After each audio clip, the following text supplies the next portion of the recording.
आज बऱ्याच दिवसांनी मी जंगलात आली आहे शेवल्यांसाठी काकडं शोधायला निधीच्या जोडीला. ही आहे आमची निधी बोंगीबाई. तर आम्हाला बऱ्याच दिवसांनी एक कोयरेल भाजी भेटलेली आहे. ती रानभाजी असते, बिना खताची भाजी असते, खायला एकदम टेस्टी लागते. म्हणजे पालेभाजी आहे ती.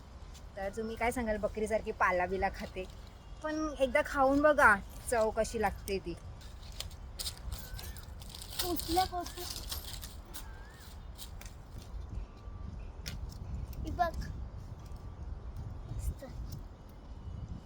एखाद मोठा माणूस असला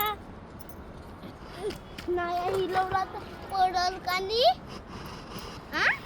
काय कोण असला इथं नसल का?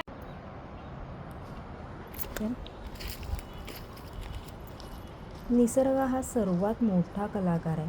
त्याच्या पॅलेटमधल्या रंगांच्या छटाचा विचार करणेही खूप कठीण आहे. प्रत्येक ऋतूमध्ये निसर्गाची एक वेगळी कलाकृती असते.